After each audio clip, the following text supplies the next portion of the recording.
a more narrow overview of EPIC, the study itself, which is really broken into two phases. So first, the study team for the second phase of EPIC, which is putting on this event, is listed here. And that's interesting. Nick is invisible, but Nick introduced himself. I am here. So there you have it. We also have an expert advisory panel, as is common on Gates projects. And that panel is also well represented here today. So thanks, Mead and Melanie, for making it here. And this panel had a role in, really we had an earlier meeting where we sort of showed preliminary results and they gave us a lot of feedback on that, which hopefully will be reflected and refined in what you see today. This was the writing workshop, and it had a broader set of experts who are listed here, again, many of whom have returned to see whether we did any better this time than when we had our first draft versions of some of these presentations. The EPIC project had involved, obviously, data collection. You can see here phase 1 and phase 2, we've sort of split. Phase 1 was undertaken by these 4 organizations. Really, Harvard wasn't part of that, so that's actually just 4. We're inserting ourselves now, revisionist history. But these organizations, which collected data in 6 countries, used both on costing and financing, developed tools to do so with a common approach, and conducted country-level analyses.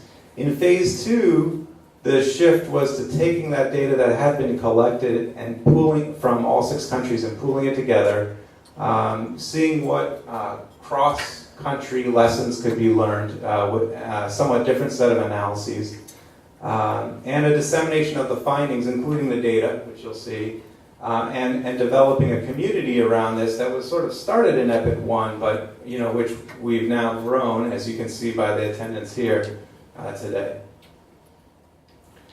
The 6 countries are listed here: Uganda, Benin, Zambia, Ghana, Moldova, and Honduras were the 6 countries where the primary data was collected. The data was mostly covering the year, the immunization year 2011, and was mostly collected during 2012 and into 2013, with analysis stretching into 2014.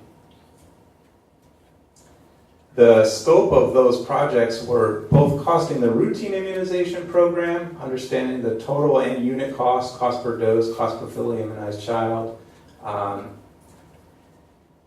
the cost structure in terms of the inputs, the different inputs and the different activities. And then there was also sections of the project that had to do with the cost of new vaccine introductions, as well as understanding how these programs are being financed. A common approach was used to increase the comparability across countries. Obviously, there are 6 pretty different countries. But nonetheless, this common approach was used and somewhat tailored in each setting as needed. There was a common template costing questionnaire and a common approach to thinking about sample size and sample design. And there was also a common instrument for financial resource tracking as well. We took the health system perspective by and large, so we weren't collecting household costs or patient costs for immunization. Mostly focused on routine immunization, but both covering immunization that happens in facilities as well as outreach from facilities to the community that's routine. Focus on economic costs and looking at, in terms of unit cost, a fully immunized child is a measure you'll hear about over the next 2 hours, which was really proxied by the 3rd dose of DTP, because we don't actually have information on how many kids are fully immunized really. So the DTP3 is a third dose. The focus was on children, so being immunized up to 1 year of age. And data was collected at the facility level, but also at the district, region, and national level. So it was not limited to the service delivery points, but the whole program cost.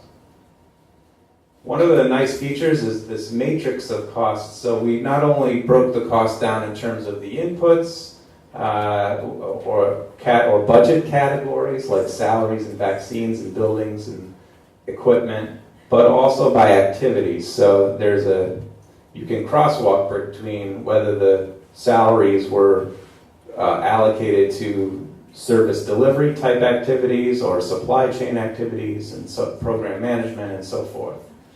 And you can take this to its extreme and you have a nice crosswalk for many of the categories. This just gives you a sense of the sample size, 300 facilities all in all, about 50 facilities per country, with an intentional strategy to capture both rural and urban sites. Many of you are aware of this already, but if you are interested in the original country studies, those were published in a supplement of vaccine. That was published early last year. And it's also available through the immunization costing website. And now I'm switching to phase 2. So this is now where Harvard got involved, and we also, SDC in Zambia has a subcontract that did some follow-up data collection in Zambia. But this was primarily focused on taking the data that already existed and doing some pooled analyses, which you'll see today. Pulling together all the lessons learned, doing some reporting back to country, and as well as disseminating findings at events like this, as well as at the IHEA, the International Health Economics Association meeting. And through the website, and building out this resource for the community of practice. The pooled analyses, a lot of work went into trying, even though there was a common approach from the get-go, there was quite a lot of work in terms of harmonizing the data from the different from the different countries, and some adjustments to those data were necessary to compare apples to apples, so to speak. In some cases, we had to make some assumptions to make the data fit together, but ultimately we created a master data set that covers these 6 countries. And into that, we merged secondary data from the DHS, the Demographic and Health Surveys, and ultimately conducted some analyses on that data, looking at determinants of costs, efficiency of immunization delivery at the facility level, and cost share, so how the costs are broken down by different budgetary categories and activities, and some work on the pooled financing data, which Teresa Guthrie led, but Logan will present because she had some unfortunate last-minute visa troubles that were unexpected thanks to our State Department. So, as I mentioned, there was a lot of harmonizing of the data that needed to go, and we wanted to make sure that we followed a rigorous process for that, so that we would be able to track from the original data that we got from the country level study to the disseminated pooled data set, how the numbers track from those two, from the original source to what ultimately gets shared online and gets used for analysis. It took quite a lot of auditing of the data, understanding what was going on with different variables, a lot of communication with the original Epic One teams, which those of you who are here will remember our nagging emails about various variables. We had to also watch ourselves that we weren't introducing any errors. So this is just showing you our tracking of any data issues, the red ones basically being things that we caused in our merging, and then we had to go back and address those, which we did. So this is not red anymore, but it was at one point. It was, and then other issues in these columns maybe happen more upstream, and we just had to understand them and do the best we could with that.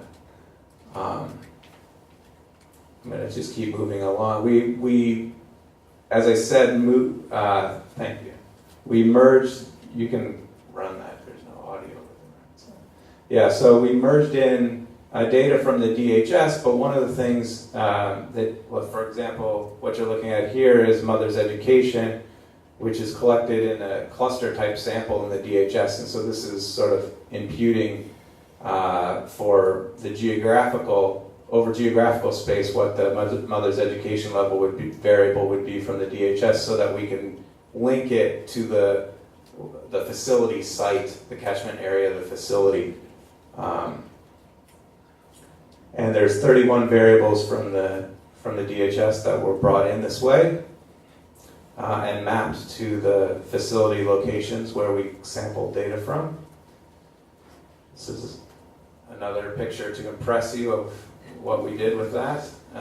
So this is wealth ratio relative to the national average wealth, how the wealth in different geographical areas would be higher or lower relative to the national average. It's just another example, testing the bandwidth of the computer too, apparently.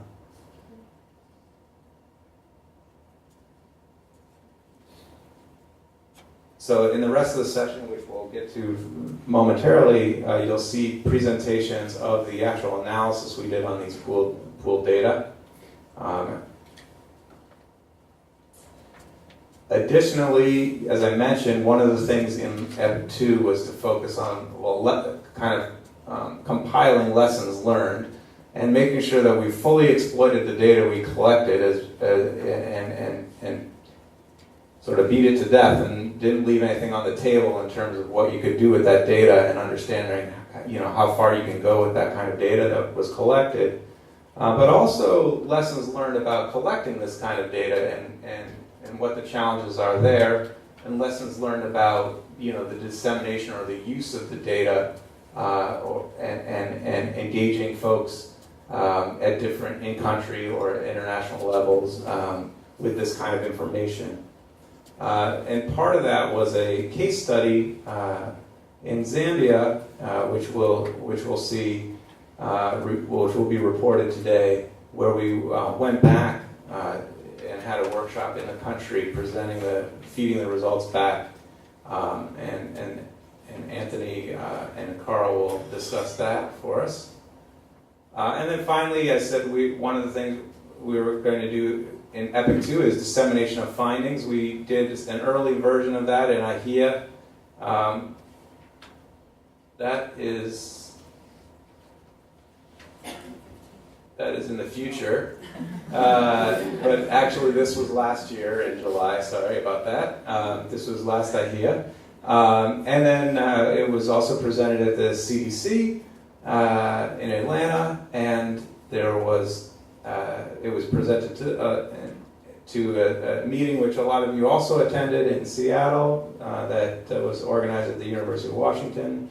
And finally, this workshop, which will be our...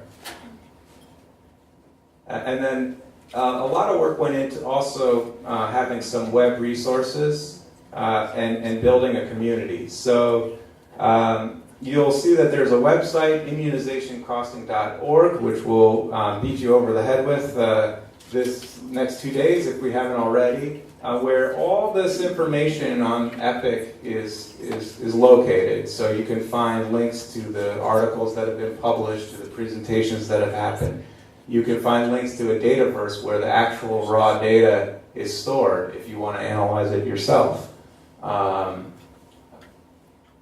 And there's a listserv that's part of that, so we communicate regularly. If you are doing work on immunization costing or financing and you want to use that, access that community practice to disseminate some information or or solicit some information, please let us know. There's in the community of practice, which has 150 people or something. 170 people, and from a number of different organizations, which we took the liberty of showing there. This is what the website looks like. It's very beautiful. And it's constantly being updated. So the information from these 2 days, these presentations will be videotaped and so forth. And well, I guess they don't use videotape anymore, as I've been told by Chris. We've moved on to digital. But they will be recorded and put on the website along with the presentation. So this will be a constantly growing information hub, hopefully. And this is showing you the data verse, which is where the data itself is housed, and it's sort of a permanent repository which has a number of controls on it to make sure that the integrity of the data is maintained, and you have permanent links to the data set, so if you do a study using the data, you can reference it in your references or bibliography of your journal article and be confident that that link will always work until